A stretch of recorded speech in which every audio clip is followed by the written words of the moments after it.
का vote bank BJP की तरफ उन्होंने स्विच मारा है, कुछ भी करा है। फिर कहते हैं ईवीएम में गड़बड़ नहीं हो सकती, जब और राज्यों में अभी बैलेट पेपर्स चुनाव हुए हैं। कल हमारा प्रतिनिधिमंडल जाके मिला कि जो मेयर के चुनाव है, पार्षद चुनाव है, सारे नगर निगम में, सोनीपत में, गुड़गांव में, फरीदाबाद में, इन तमाम जगह बैलेट पेपर का शुरू किया जाए।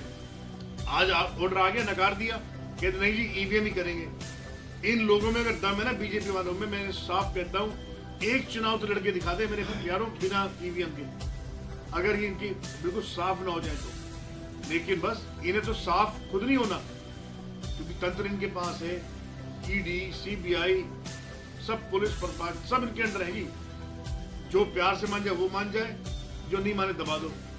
तो साफ कहना चाहता हूँ मैं आप लोगों से, देखिए आज हम इसके बाद हम ज्ञापन देके आएंगे, बड़े शांत तरीके से अपने साथियों के साथ हम ज्ञापन देंगे आज, जो भी अधिकारी मौजूद होगा परोल में।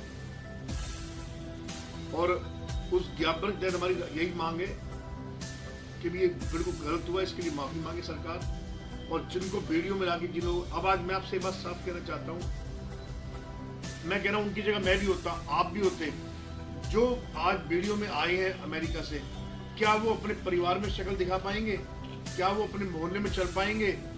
क्योंकि उनकी फोटो तक भी तो उजागर करती सारे में। आप भी देखिए मोहल्ले में उनका मजाक उड़ेगा। अब उनके पास दो स्थिति रह जाएगी जिनको इस ढंग से लाया गया कि या तो वो अपना शहर छोड़ेंगे या अपना मोहल्ला छोड़ेंगे। तो आप ये देखिए कि क्या इन्होंने मतलब किस तरीके से, और मैं हैरान हूं, एक भी बीजेपी में ऐसा 56 इंच का नेता नहीं है जिसने इस बात का विरोध किया हो। एक भी बीजेपी में ऐसा 56 इंच का नेता नहीं है बच्चा जिसने आके उनसे मिला हो। मैं कह रहा हूं, अगर उन्होंने कोई पाप किया हो, कोई क्राइम किया हो, बिल्कुल मत मिलो, किसी एक का पेपर तो निकालो। सिर्फ उनका ये कसूर था कि कोई गलती से रह गया, कोई जानबूझ के रह गया, किसी का वीजा गलती से खत्म हो सकता है और कोई जानबूझ के रह सकता है। तो ये कोई इतना बड़ा क्राइम नहीं है। हमारे देश में भी बहुत सारे लोग रह रहे हैं, बहुत देशों के लोग हमारे देश में भी अवैध तरीके से रह रहे हैं। हमने भी डिपोर्ट किया होगा, सरकारों ने भी किया होगा, लेकिन इस तरीके से नहीं। इस तरीके से तो अपना दूसरे देशों के जासूसों को या क्रिमिनल्स को भेजा जाता है। और आखिरी बात, जो हमारे देश के बड़े जो कई की जो खजाने खाली कर गए, जो बैंकों को लूट गए, अब जिन्हें बीजेपी नेताओं को संरक्षण प्राप्त है, उनको तो वहां पे 5 स्टार की सेवाएं मिल रही हैं। जो अपना घर हमारे देश की जनता का वो लूट के बैंकों को खाली करके विदेशों में आराम फरमा रहे हैं, वो तो उनके मेहमान हैं। और जो बेचारे अपनी रोजी रोटी कमा रहे हैं विदेश में, वो क्रिमिनल हैं। तो मैं कहूँगा लानत है, शर्म आनी चाहिए ऐसी गूंगी बहरी, ऐसी अभागी विपदा वाली सरकार को। अब आपदा गई है दिल्ली में, अब विपदा आ गई है। बीजेपी और आप में एक ही फर्क है, एक आपदा भरी सरकार है, एक विपदा भरी सरकार है। कांग्रेस टाइम का शासन आप सभी ने देखा, परेशानियां तब भी होती थी। ये नहीं था कि कांग्रेस टाइम में दिक्कतें नहीं थी, हर सरकार में दिक्कतें हैं, आगे भी रहेंगी, लेकिन तब सुनवाई होती थी, तब निवारण होता था, तब एक डर होता था, एक इज्जत होती थी। अब तो कुछ बचा ही नहीं है। साफ तौर पर कहना चाहता हूं, और आप ये देख लीजिए कि निश्चित तौर पर, और मेरे आप सभी से एक रिक्वेस्ट है कि जिस तरीके से आपने आवाज बुलंद करी है हमेशा, हमारे पूरे हरियाणा के देश के दुखों का पत्रकार भाइयों ने उठाया है। कुछ लोग आप लोगों में कुछ चंद लोग ऐसे हैं जिन्हें ये मैनेज कर लेते हैं, दबा भी देते हैं, लेकिन उनकी भी मजबूरी है। कई आधे से ज्यादा तो चैनल खरीदे बैठे, न्यूज चैनल। अब मैं चाहूंगा आपने जो भी सवाल जवाब करने हो मेरे से, एस.के. शर्मा जी से, मेरे भाई फिर पोसवाल जी से, कोई भी आपने सवाल जवाब करना है तो आप कर सकते हैं। आप लोगों को जिम्मेवारी तो मिली है उसकी नगर निगम के चुनाव के लिए मिली है। हाँ जी। आप मुद्दा उठा रहे नहीं, मैं आपको बता देना चाहता हूँ इस चीज में, मुझे नगर निगम चुनाव की कोई जिम्मेवारी नहीं मिली। मैं पलवल का प्रॉपर सह प्रभारी बना हूँ। मैं यहाँ का पलवल का, मैं जब तक मैं इस पोस्ट पे हूँ, इस इलेक्शनों से नहीं, चाहे जिले की कमेटियों का काम हो, चाहे कोई आने वाले यहाँ के इलेक्शन हो, और चाहे कोई यहाँ पे पब्लिक मीटिंग हो, हर और प्लस कार्यकर्ताओं को मोटिवेट भी मैं नहीं करना जाके। कहीं मैं फिरे जी के साथ जाऊँगा, कहीं मैं एस.के. शर्मा जी के साथ जाऊँगा, कहीं मैं दलाल साहब के साथ जाऊँगा। जो कहेंगे बेसिकली, जो वो लिस्ट आपने बनी, लिस्ट 2 आई है। एक लिस्ट में यहाँ पे हमारे गुड़गांव से कटारिया साहब जो पूर्व मंत्री है, वो भी प्रभारी लगे हैं पलवल के। तो जो एक लिस्ट ये आई है, और एक लिस्ट आई है जो चुनाव की कमेटी है। चुनाव की कमेटी है, चुनावों तक है, वो तो अभी जो टिकटें बढ़ जाएंगी, चुनाव हो जाएंगी, तब तक के लिए हैं। हम लोग जब तक पार्टी चाहेगी तब तक सेवा देंगे। जो पूरे हरियाणा के हर जिले में प्रभारी सह प्रभारी लगाए गए हैं, तो हमारा जो काम दिया गया हम उसके अनुरूप भी काम करेंगे। सुमित जी, आज जो नगर पालिका चुनाव होना है 3 में, भाजपा सिंबल पर लड़ेगी कि कांग्रेस सिंबल पर लड़ेगी? देखिए, जैसा अभी हमें कल पता चला है, अभी इस चीज में थोड़ा सा कोई कंफर्मेशन नहीं है। और जहाँ तक पालिका के चुनाव, मेरे ख्याल से जो भी कल फाइनल बात आई थी कि सिंबल पर शायद ना लड़े, और इस बारे में और लेकिन ये तय हो चुका है कि मेयर और पार्षदों के चुनाव तो सिंबल पर होंगे। और इसकी इन सब चीज़ों की औपचारिक घोषणा करने का मुझे कोई हक नहीं है। ये हमारी पार्टी के AICC, ये हमारे प्रदेश अध्यक्ष ही इसके बारे में फैसला करेंगे और घोषणा करेंगे। हमें तो पार्टी के हिसाब से काम करना है। किस तरह से देखते हो चुनावों को? क्या कांग्रेस की क्या पोजीशन रहेगी अब? देखिए, मैं तो पहले ही कह रहा हूँ, अगर चुनाव हुए बैलेट पेपर पे तो हर जगह चुनाव कांग्रेस पार्टी के ही नुमाइंदे जीतेंगे, हर हालत में। अगर हुआ EVM पे, फिर कह रहा हूँ, तो कांग्रेस पार्टी तब भी टक्कर देगी, क्योंकि कितने % वोटें घुमा देंगे, कितने घुमा ले। लेकिन कांग्रेस पार्टी, आप ये देख लीजिए, अब इन्होंने EVM दे रखा था, चुन चुन के इन्होंने हरियाणा में नेता टारगेट किए, तब भी 37 MLA कांग्रेस के हरियाणा में आए हैं। इतना मजबूत विपक्ष हरियाणा के इतिहास में आज तक हरियाणा का नहीं रहा कि जब विपक्ष के 37 MLA हो। तो जब इतना मजबूत विपक्ष है, तो हम सरकार से, अगर हम सरकार में नहीं है तो हम सरकार से कम भी नहीं है, ना इन्हें कुछ गलत काम करने देंगे। और पब्लिक की आवाज पहले भी उठाई है और आगे भी जोर शोर से उठाते रहेंगे। मजबूत इतना है कि अब नेता प्रतिपक्ष पड़ेगा। आप देखिए, अभी तो बीजेपी के भी 2 स्टेट्स के CLP लीडर पेंडिंग है, कांग्रेस के 3 स्टेट के पेंडिंग है। ये इसके लिए बीच में प्रॉब्लम क्या आई थी, पहले आपके बीच में कुछ एक और राज्य चुनाव हो गया, अब दिल्ली के चुनाव आ गए। अब जो हमारे पास जो खबर आई है, इस दिल्ली चुनाव आपके नतीजे आपके सामने, महाराष्ट्र के चुनाव आपके सामने हुए। अब कभी भी और 15-20 महीने में आपको CLP लीडर का नाम आपको पता चल जाएगा। विधायकों ने अपने नाम का जो भी सुझाव भेज दिया है। अब AICC जो फैसला करेंगे वो CLP लीडर आपके सामने बहुत जल्द होगा। और चंडीगढ़ में आप प्रतिनिधिमंडल में काम करता है, बैलेट पेपर चुनाव कराने की मांग को लेकर EVM की वजह। हाँ जी, मुख्यमंत्री इतना कहता है कि चुनाव लड़ने से घबरा रही है, डर रही है, बहाना ढूंढ रही है। देखिए, पूरा जितना भी कांग्रेस जो इंडिया गठबंधन है, बीजेपी के खिलाफ जितनी भी पार्टी चुनाव लड़ा, चाहे वो देश के किसी भी कोने में किसी भी प्रदेश में है, ये सभी ने मांग लड़ी और सभी ने इनको लोकसभा चुनाव में टक्कर भी दी। आप ये देखिए, लोकसभा चुनाव से पहले भी हमारी मांग थी कि EVM पे चुनाव नहीं होना चाहिए। हर चुनाव से मैंने हमारी मांग की, हमें क्योंकि हमें पता है EVM सेट होता है। और इसके उदाहरण, आज जिन देशों में EVM का उद्घाटन हुआ था ना, जहाँ पे EVM बना था, वो देश तो वापस बैलेट पेपर पे आ गए हैं। इंडिया क्यों नहीं आ रहा? आज की डेट में, यहाँ तक बुढ़ानी साहब आपने सवाल किया, आज की डेट में आप देखिए AI का जमाना है, आप AI से कोई भी फोटो घुमा सकते हैं। जो आज जो शूटर्स हैं, अब आजकल ऐसे हथियार आ गए हैं कि शूटर ने सिर्फ टारगेट सेट करना है, वो दूर बैठा बैठा गन से अपने फायर हो सकता है, ठीक है। रॉकेट कहीं से कहीं उड़ाना है, आप रिमोट से रॉकेट उड़ा सकते हो, ठीक है। रॉकेट लॉन्चर तक की मैं बात कर रहा हूँ। तो ये तो मात्र एक EVM है। और EVM के बारे में बहुत सी वीडियोस आप सभी ने YouTube पे देखी है, हर जगह भी देखी होंगी। ये मैनेजेबल है और मैनेज किया गया। नहीं तो हरियाणा में कांग्रेस की सरकार बनती, ना ही उदय भान जी चुनाव हारते, ना ही चौधरी करण सिंह दलाल जी चुनाव हारते, ना ही विजय प्रताप जी चुनाव हारते। मैं तो खाली फरीदाबाद की आपसे बात कर रहा हूँ। इन 3-4 सीटों में कंफर्म दिख रहा है। और नीरज शर्मा हमारे जो विधायक हैं NIT से, जहाँ पे जो कि पूरा मतलब लिटरली आप ये लगा लीजिए कि पूरा ग्रामीण क्षेत्र है और हर तरह का समाज में साथ था, वो भी हार गए। तो ये तो देखो, चुन चुन के मारा इन्होंने। और हम तो डर के मांग नहीं करी, हमने न्याय के लिए मांग करी है कि चुनाव बैलेट पेपर पे और करते रहेंगे। अगर डरे होते तो हम चुनाव ही नहीं लड़ते, दिल्ली में भी नहीं लड़ते, लेकिन लड़ते रहेंगे। कभी तो साला EVM में आग लगेगी। साफ कह रहा हूँ जी, कहने में गुरेज नहीं, डर नहीं।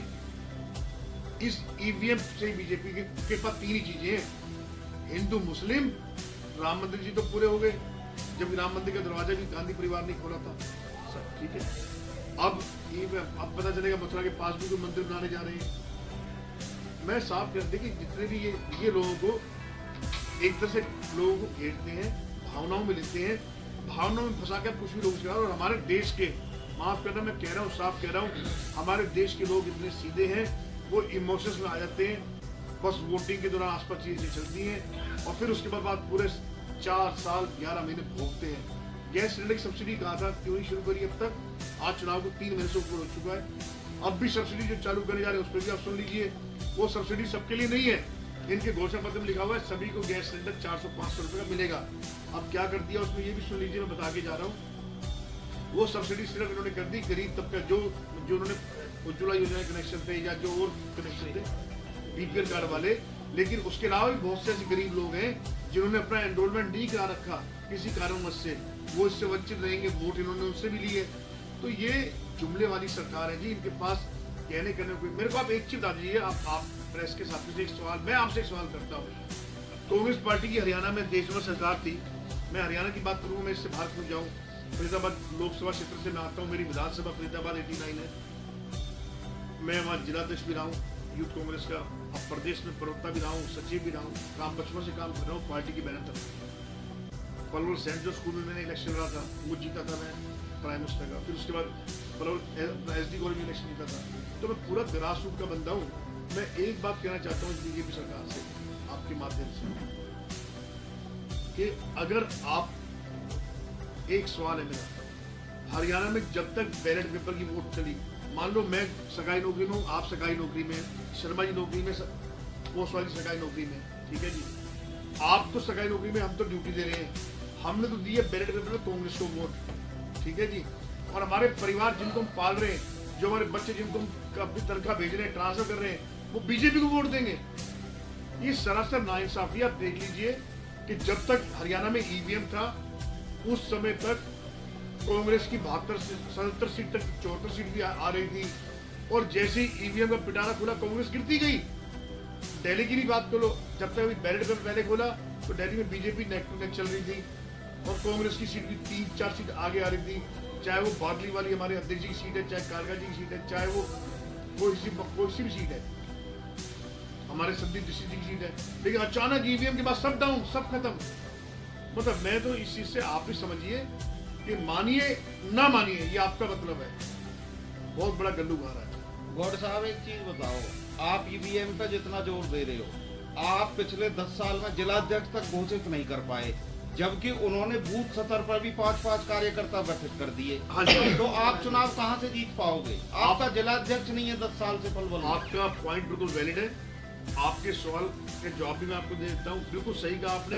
अगर आज हमारा संगठन होता तो ये जो EVM में जो गड़बड़ करी है ना, ये हमारा संगठन कवर कर लेता, सरकार में हम ही होते। बिल्कुल ठीक कहा आपने, मैं भी इस बात से मान रहा हूँ। लेकिन इसके पीछे मजबूरियां क्या रही आप ये देखिए। एक तो हमारे पिछले 10 साल के अंदर एक नहीं 6 प्रभारी चेंज हुए, 2 सह प्रभारी चेंज हो गए। बस जैसी कोई लिस्ट आउट होने वाली होती थी, प्रभारी का कोई स्टेट में इलेक्शन आ गया, प्रभारी चले गए। कहीं ये चला, एक प्रभारी जी ने पार्टी छोड़ दी, कहीं कभी कुछ हुआ, प्रदेश अध्यक्ष बीच में 3 चेंज हो गए। तो आप ये देखिए कि अगर हम बात करें प्रदेश लेवल पे, तो प्रदेश लेवल, क्योंकि प्रदेश और प्रभारी और AICC की एक ही सब मिलकर बनाएंगे ना, तो ये आपस में कभी एक चेंज होता रहा, कभी दूसरा चेंज होता रहा। और कुछ साफ कहता हूँ, कुछ नेताओं के भी आपस में थे भी, मेरा ये है मेरा वो डरते नहीं है वो बनाने में। आज अगर मैं साफ कहता हूँ, आज अगर हमारी हरियाणा में कमेटियां होती तो हम EVM को भी निपटा देते। लेकिन अब आपने कहा, और अब आप कहना चाहते हो, अब ऐसा नहीं होगा। कांग्रेस पार्टी के सभी जिला ब्लॉक ये आपको लिस्टें हैं। मैं ये झूठ भी कहूँगा कि 15 दिन में महीने बन रही है, लेकिन इतना कह के जाऊँगा। अब हमारे सह प्रभारी जो है जितेंद्र बघेल जी हैं, हमारे प्रभारी श्री दीपक बाबरिया जी हैं। अगले 6 महीने से पहले आपको सब सारा संगठन जो दोस्तों खड़ा हुआ मिलेगा, और आपको पार्टी फिर से आपको लड़ाई के मैदान में लगे, क्योंकि हम तो वो लोग हैं। देखिए 37 MLA हमारे पृथ्वी बाबूजी रघुवीर सिंह तेवतिया जी हैं, और आज सबने आना था। आज मेरी जैसे कल मेरी बात हुई, दलाल साहब से मेरी बात हुई, दलाल साहब कल चंडीगढ़ थे, आज उनकी खुद की सुप्रीम कोर्ट में डेट है। मेरी इजराइल जी से बात हुई, इजराइल जी को सरकार की तरफ से जो विधायक बाहर जाते हैं, कुछ हमारे विधायक गोवा ट्रिप पे गए हुए हैं, ठीक है जी। तो आप ये देखिए कि अब कांग्रेस ने ना पहले चुप बैठी है, ना हम आगे चुप बैठेंगे। और जहां तक मैं आपको बता देना चाहता हूँ, आपसे एक बात और कहना चाहता हूँ। देखिए पहले तो हमारे प्रभारी भी नहीं थे, जिले वाइज सह प्रभारी भी नहीं थे। तो अब कुछ ना कुछ बात जो कमियां रह गई हैं उनको भी ठीक करेंगे। और फिर से आपको इतना दावे से कह रहा हूँ मैं, हमें देखिए सुनिए, 5 साल की बात रह गई, हम सीट तो हमारी बढ़ी नहीं है, क्योंकि जनता का विश्वास हमारे में बढ़ रहा है। इन्होंने ना पिछले 10 साल कुछ दिया, ना अगले 5 साल कुछ देंगे। आप देखना, इनकी रवानगी तय है। केंद्र में तो जो सरकार इनकी बनी है संगठन गठबंधनों से बनी है इनकी। अगर इनके MP जो अगर कहते हैं नरेंद्र मोदी जी हमारे देश के प्रधानमंत्री जी हैं, माननीय है हमारे लिए, हम उनको सबको स्वागत करते हैं, लेकिन अगर बात करें उनका भी तो ग्राफ गिरता जा रहा है। आप ये देख लीजिए, कहाँ 400 आएंगे, कहाँ आगे टक्के, और सरकार भी गठबंधन से बनी है। अगर दो पार्टी ने हाथ खींच लिया तो आज सेंट्रल सरकार गिर सकती है। और ब्राह्मण हूं मैं, आपको कह रहा हूँ, थोड़ा बहुत मैं भी जानता हूँ ये पत्री वगैरह, तो मेरे को भी आती थोड़ी बहुत। ये सरकार पूरी नहीं चलेगी केंद्र की भी, आप देख लेना। ये जैसे सरकार चला रहे होंगे कोई बात नहीं। हाँ, हरियाणा में सरकार में बैठे हैं और निश्चित रूप से इस सरकार का विश्वास लोगों का तो उठ ही गया था, अब फिर से विश्वास बनाने की कोशिश कर रहे हैं। लेकिन ये नील बटा नील रहेंगे, 0/0 सन्नाटा सरकार में वही रहेगा। ये कांग्रेस और कॉन्फिडेंस नहीं आ रही है। दीपेंद्र हुड्डा की कोठी पे 7 तारीख को 6 तारीख को लिस्ट बन रही थी प्रदेश के मंत्रिमंडल की, कृषि मंत्री बना दिया था रघुवीर तेवतिया को, भेजा प्रताप को रेवेन्यू मिनिस्टर। दुकानी साहब, सभी नेताओं ने अपनी तैयारी कर ली थी। आपकी बात ठीक है, करनी पड़ती है, कौन नहीं करता। लेकिन ये हमें नहीं पता था ना कि EVM इतना दबा देगा वो। और ये नेता नहीं जी, आप पत्रकार महोदय भी, सब लोग और आम जनता भी, पूरा हरियाणा इस बात को जानता था कि कांग्रेस की, ये आप सब लोग कहते थे, और एक दो नहीं, आप सब कहते थे 90 में से कम 65 सीट आएंगी, 70 आएंगी। तो जब इतना कॉन्फिडेंस होता है तो निश्चित रूप से लोग तैयारी एडवांस में करते हैं, जो यंग होते हैं, जो एक्टिव होते हैं, पढ़े लिखे होंगे, करते होंगे।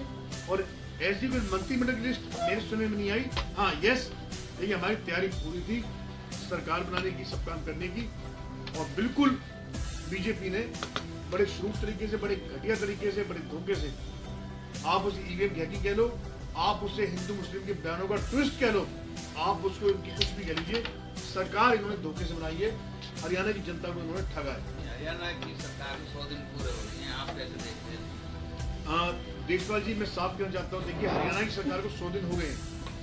आप मुझे जो भी इन्होंने अपने उस पर घोषणा पत्र में चीजें डाली हैं, मैं आपसे कहना चाहता हूँ, आप तो रोज इनसे भी रूबरू होते हैं, हम लोगों से भी हो रहे हैं, आप मुझे बता दीजिए कौन सी एक इन्होंने अपनी बड़ी घोषणा अभी तक पूरी करी है। बड़ी घोषणा की मैं बात कर रहा हूँ, जितने भी इन्होंने प्रलोभन, जितने इन्होंने लालच दिए, एक घोषणा भी पूरी नहीं करी। आप दे लेना ना पूरी कर पाएंगे। इन्होंने सरकारें हिला दी, सरकारों के खजाने खाली कर दिए हैं। सिर्फ इनका पैसा एक जगह जा रहा है, सिर्फ एक जगह, सिर्फ अपने किए हुए कामों का बखान करने में, शोबाजी करने में। आपसे मैं एक बात देखिए, साफ कहना चाहता हूँ, कांग्रेस पार्टी ने बदरपुर फ्लाईओवर बनाया, कांग्रेस पार्टी की सरकार थी देश में और प्रदेश में। मेट्रो कांग्रेस पार्टी लाई, जिसका पिलर इनसे 10 साल में 1 इंच भी नहीं बढ़ा इन विपदा वाली सरकारों से। और उसके अलावा IMT बनाया, ठीक है, पलवल में सेक्टर 2 बना के आपका पूरा तैयार किया, पलवल को जिला बनाया, जो कम बड़ी बात नहीं है। पलवल जिला बनाया कांग्रेस पार्टी के टाइम में, चौधरी करण सिंह दलाल के एफर्ट से, उदय भान जी के एफर्ट से। तो आपको ये देखना चाहिए कि जो कांग्रेस ने किया ना, इनसे तो उनका रिपेयर वर्क भी नहीं हो पा रहा।